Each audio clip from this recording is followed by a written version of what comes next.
જન્મ્યા કૌશળ દેશ વેશ વટનો લઈ તીર્થમાહી ફેરા. રામાનંદ મળ્યા સુધર્મ ચલયો, યજ્ઞાદિ મોટા કર્યા. મોટા ધામ રચાર્યા ગઢપુરે બે દેશ ગાદી કરી. અંતર ધ્યાન થયા લીલા હરિતણી, સંક્ષેપ્તમાં ગોચરી. દીક્ષા અર્પિય હો ગુણાતીત સમી, જેને ગુરુ જોગીએ. કાકાને વળ્યા પદિવ્ય દ્વયનું અદ્વૈતનો ખોજ છે.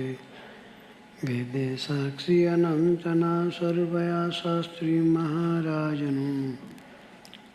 એવા સ્વામી હરિપ્રસાદ ચરણે વંદન સદા કરું.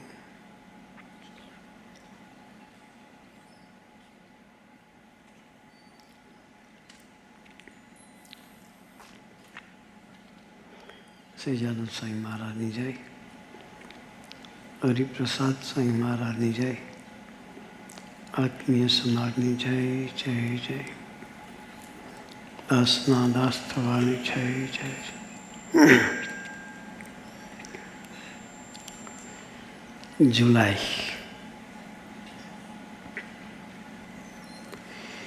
જુલાઈ મહિનાને સમજીએ, પસંદ કર્યો. 26મી જુલાઈએ દેહલીલા સંકેલી. એ નિમિત્તે આપણે સ્મૃતિ પર્વ ઉજવી રહ્યા છીએ. આપણા માટે આખો મહિનો સ્મૃતિ પર્વ કહેવાય. સુરત સ્વામીજી આપણને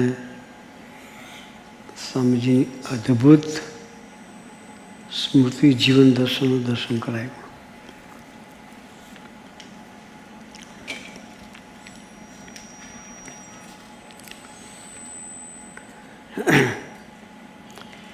સ્વામીજી કોણ અને કેવા,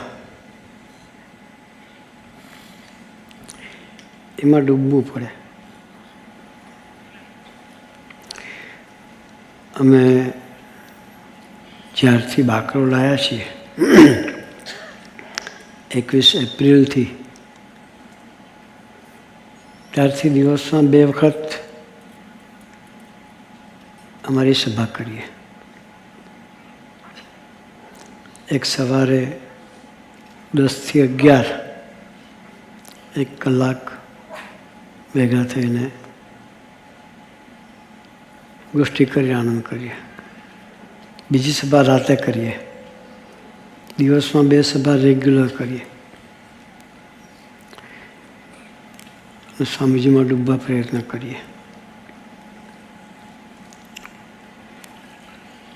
લાસ્ટ અમે આવ્યા આગલે દિવસે પ્રાણેશભાઈ સ્વામીજીના સારથી, આપણે બધા ઓળખીએ છીએ. સ્વામીજીને લઈને આપણે અમદાવાદની ધરતી પર ખૂબ આવ્યા છે. એને ખૂબ મનન ચિંતન કર્યું છે સ્વામીજીના જીવનનું. એ દર્શન કરાવતા હતા. એનો ગોષ્ઠીનો વારો હતો.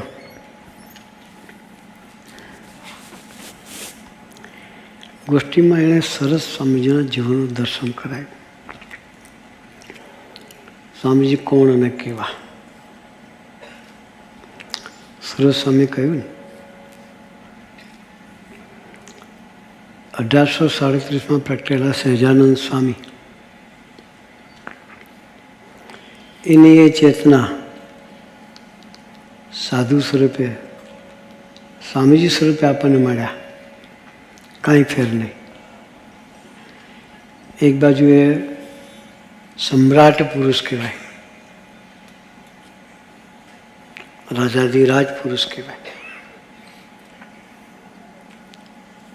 છતાં બીજી બાજુ 2 વસ્તુને 2 એંગલથી એમને નિહાળવાના. એટલે કોણ?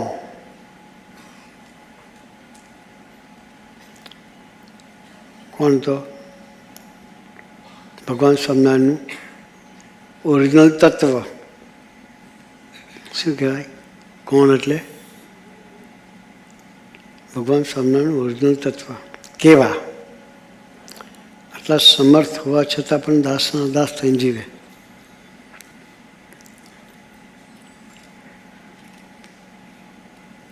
હું કાંઈ નથી, ભક્તો આગળ ખોવાઈને જીવે. એ કેવા? આપણે એમાં ડૂબવાનું છે.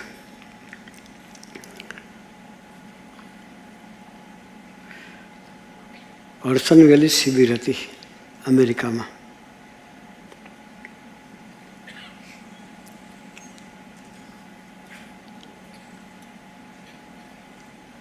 શિબિરમાં સ્વામીજી પધારેલા.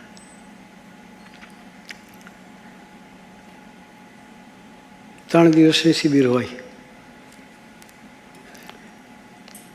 શુક્ર શનિ રવિ. રવિવારે બપોરે પૂર્ણાહુતિ હોય. આપણે 3 દિવસની શિબિર કરી હોય, 3 દિવસ લાભ લઈને ગયા હોય સ્વામીજીનો, પછી ઘેર આવીને રવિવારની સભા હોય, અમદાવાદમાં રવિવારની સભા હોય તો આપણે ભરીએ ખરા? 3 દિવસ શિબિર કરી જ છે ને. અત્યારે સભામાં જવાની જરૂર, થાક ઉતારીએ. શું કરીએ? થાક ઉતારીએ.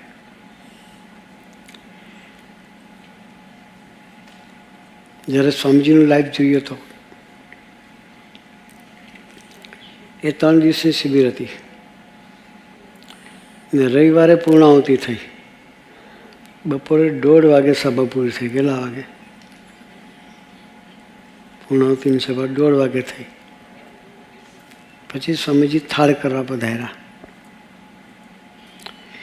થાળ કરતા એટલે કોકનું કોક વડીલો સ્વામીજી બેસાડે. એકલા ક્યારે સ્વામીજી જમવા ના બેસે.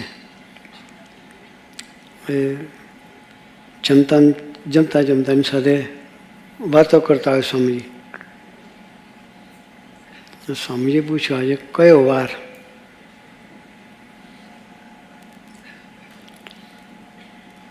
આપણે પૂછે તો સહેજ જે હોય આપણે કહીએ કે સાંજે રવિવાર.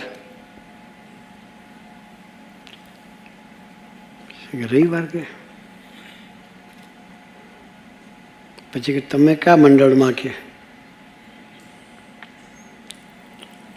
આપણે નરોડા હોય તો નરોડા કહીએ, નદી પાર હોય તો નદી પાર કહીએ. પેલા ભગતે કહ્યું કે સ્વામીજી નિજર્સી મંડળમાં છીએ. કારણ કે આપણી સભા ક્યારે થાય? કે આપણી સભા ક્યાં થાય? કે સ્વામીજી કે આપણી સભા અમે મંદિરે જ કરીએ. કે પારસીપાની મંદિરે. કે ક્યારે કરો? રવિવારે કરીએ.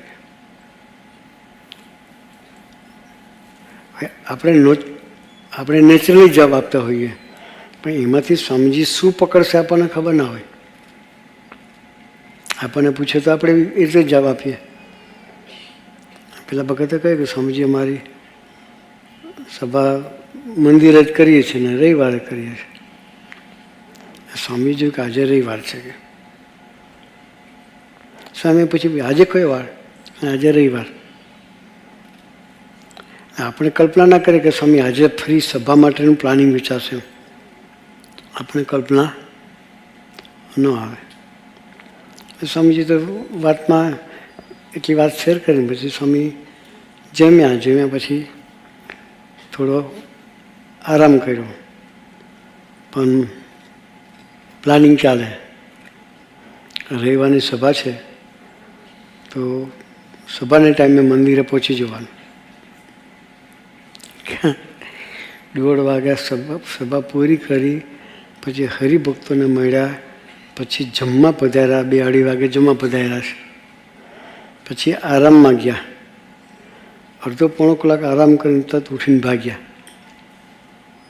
જલ્દી પહોંચી જવું છે. કે શું કે ક્યાં જવું છે? આપણને વિચાર આવે ને ક્યાં જવું. કારણ કે જલ્દી પહોંચે. સેવકોને બધા ઉઠાડી દે હાથે. અશુભાઈ પવિત્રભાઈ બધા હોય, સુરસ્વામી હોય કે મૈત્રી સ્વામી હોય હાથે. સેવકોને બધા ઉઠાડી દે. સામાન પેક કરો કે નીકળી જવું છે.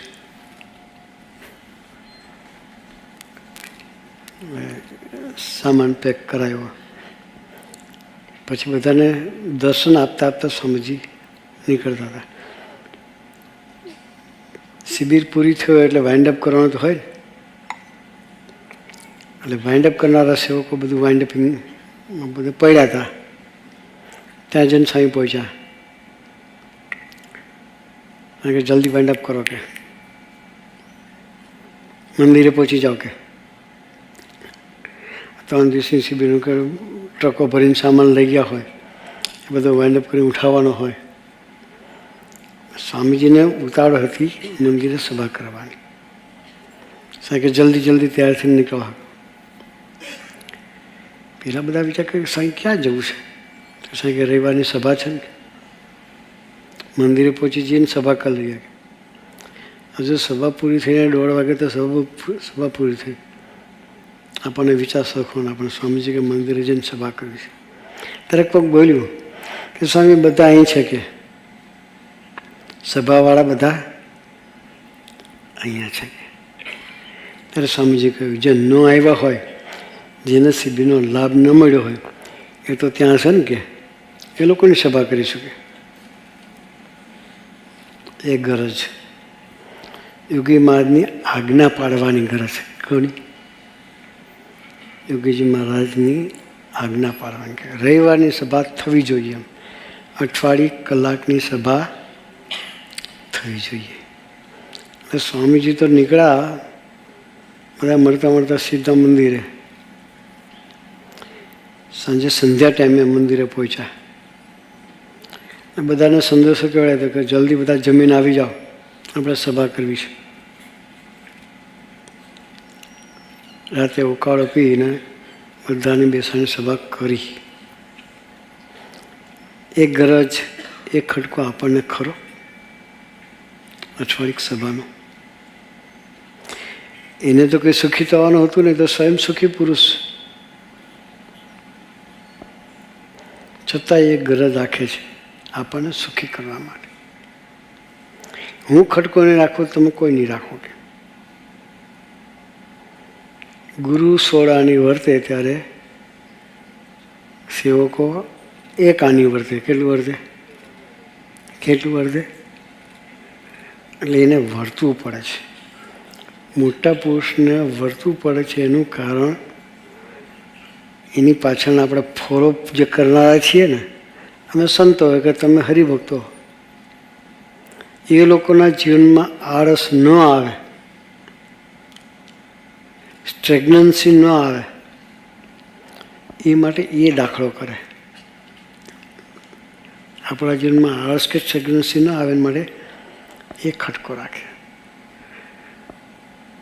આપણે કેટલા નસીબદાર કહેવાય કે આવા પુરુષની ગોદ આપણને મળી. એક વખત સ્વામીજી કેનેડામાં આપણું ફાર્મ હાઉસ હતું. સ્વામી ત્યાં રોકાય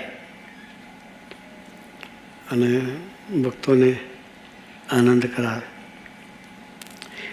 એક દિવસ બપોર સાંજના સ્વામીજી વોકિંગ કરતા હતા. હોલ હતો, હોલમાં સ્વામીજી વોકિંગ કરવા જાય. સ્વામી વોકિંગ કરતા હતા. સાથે કિશોરભાઈ ને શાંતુભાઈ બંને વોકિંગ કરતા હતા. સ્વામીજીનું વોકિંગ થોડું ફાસ્ટ. એટલે પહેલાં 2 જણા ચાલતા હતા, થાકી ગયા. એ તો યંગ, સ્વામીજી કરતાં 20-25 વર્ષ નાના ઉંમરની દ્રષ્ટિએ. શાંતુભાઈ 20 વર્ષ નાના, કિશોરભાઈ 22-23 વર્ષ નાના હશે. એટલે બંને થાકી ગયા ને બેસી ગયા. એટલે કિશોરભાઈનો દીકરો સમનભાઈ, પૂર્વદર્શી, શું નામ? પૂર્ણમભાઈ, પોતે લોયર છે અત્યારે.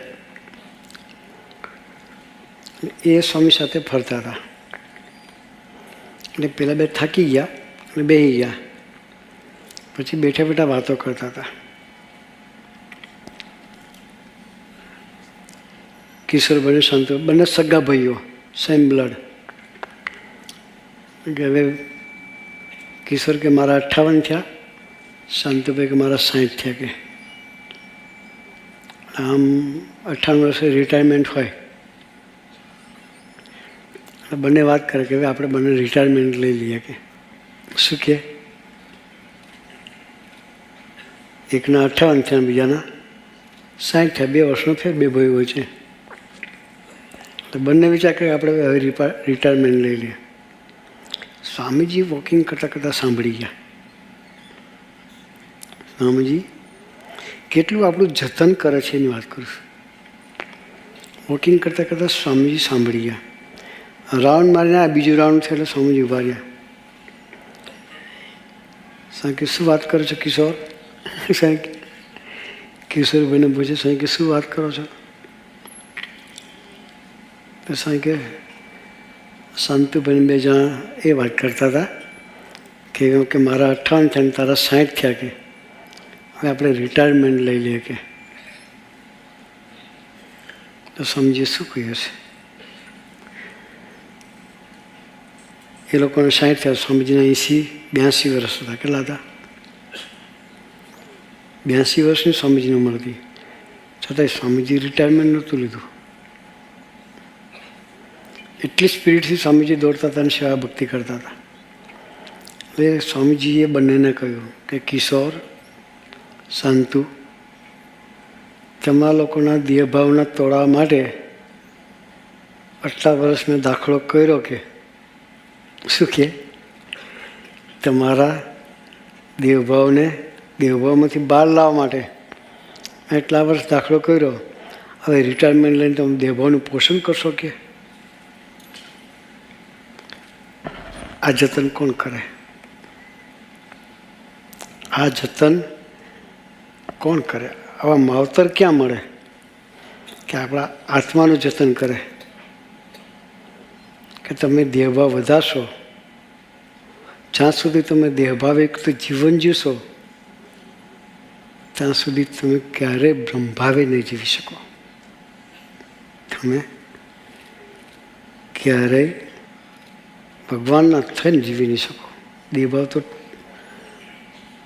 ટાળવો જ પડે, એનું પોષણ ન કરાય. જ્યાં સુધી શરીરમાં દમ હોય કે ચાલવાની તાકાત હોય ત્યાં સુધી નિમિત્ત થવાનો સંકલ્પ રાખવાનો, આળસ નહીં આવવા દેવાનો.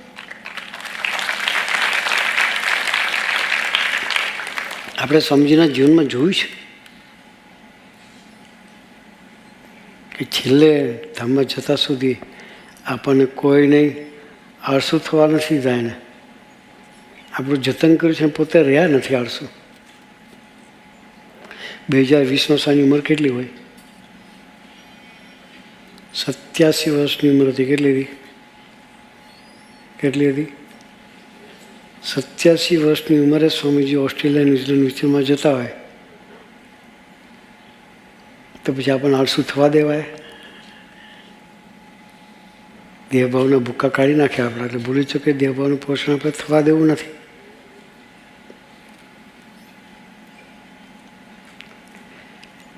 એમના સિંહ છીએ આપણે.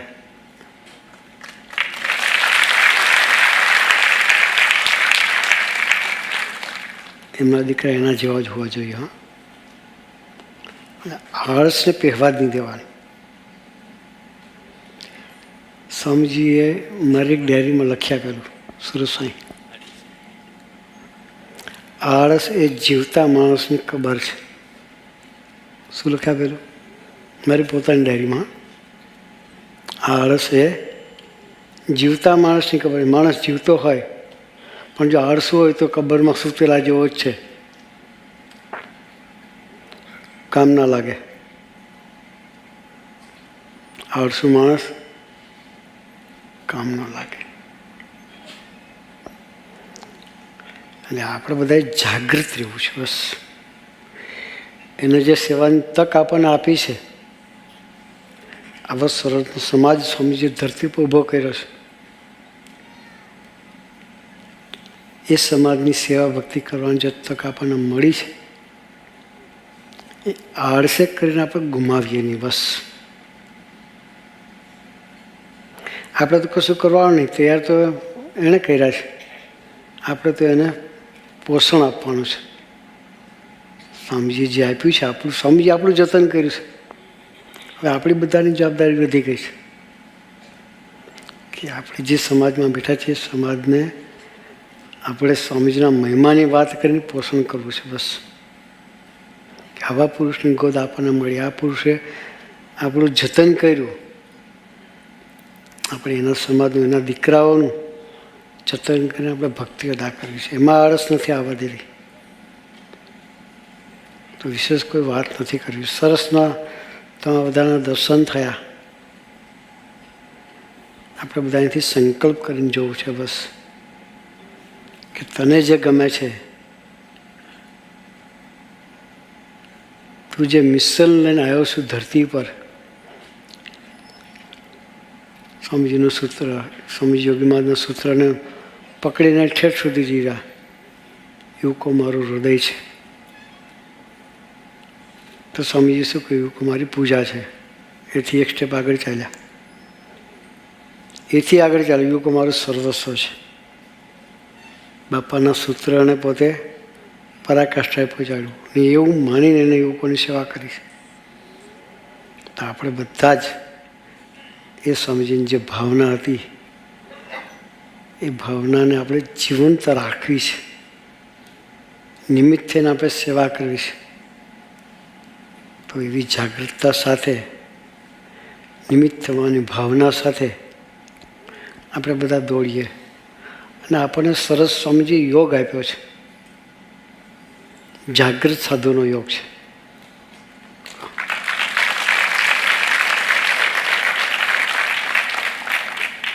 બ્રહ્મિયારી સ્વામી ખૂબ જાગૃત સાધુ, એના જીવનમાં આળસ ના મળે.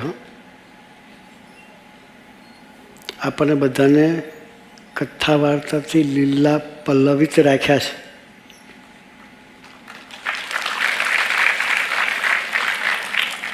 કથા વાર્તાનો સોપો પડવા દીધો નથી. જો પડવા દીધો હોત ને તો આપણે અહીં ભેગા નથી આવતા આજે. એટલે એને આપણે ચૂસી લેવાના. શું કારણ?